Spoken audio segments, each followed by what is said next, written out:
There are 6 ways to give. Give online through atlantaberean.com/giving. Give through Adventist Giving. Type in Berean. Give by text. Type in give. Walk in and give in person. Cash App or give by mail. Unboxing God. Legacy Church has a lively worship service every second and fourth Sabbath at 11 a.m. Let's learn more about God and His great love for us. BCDC is hiring loving teachers to help guide, direct, and teach our children. Please email bcdcbereansda@gmail.com for more information. Woman to Woman Ministries will host Sabbath Cafe every first Saturday of the month from 10:25 to 10:55. Connect with others as you enjoy some sweet treats and warm beverages. Sit and relax with your church family. Sabbath Cafe has a seat just for you. All are welcome. If you are the leader of a prayer group, prayer line, or any type of prayer ministry, please plan to attend the virtual meeting on February 23rd at 7 p.m. God is waiting to hear from you.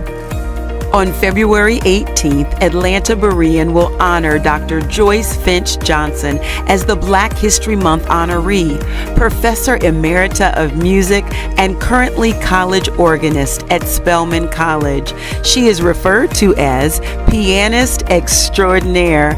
Dr. Johnson, we celebrate you today.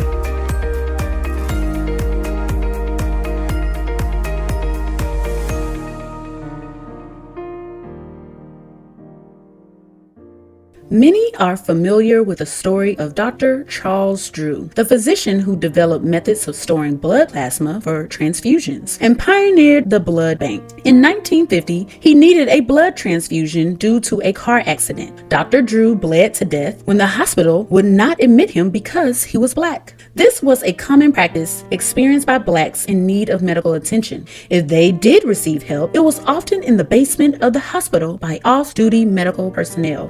Lucy Bayard was a Seventh-day Adventist living in New York. In 1943, she developed liver cancer. Her husband took her to the Adventist Hospital in Washington, D.C., the Washington Sanitarium. The Bethel Adventist Church promised to cover all of Mrs. Bayard's medical expenses. Unfortunately, the hospital adhered to the practices of those times and would not admit her because she was Black. 38 days later, Mrs. Bayard died at the Freedmen's Hospital, today's Howard University Hospital.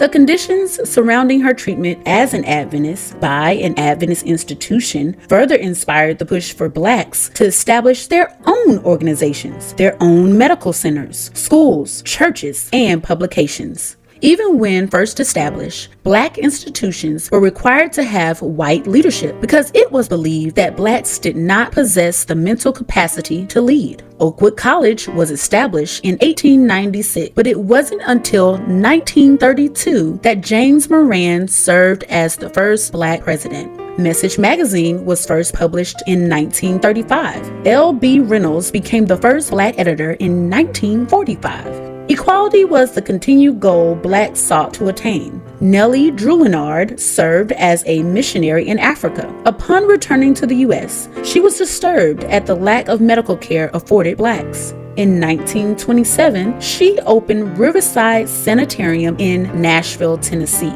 The hospital was soon staffed with Black doctors and nurses. The reputation of Riverside for medical and spiritual care that Blacks received grew rapidly. Blacks traveled to Riverside from all around the U.S. for treatment.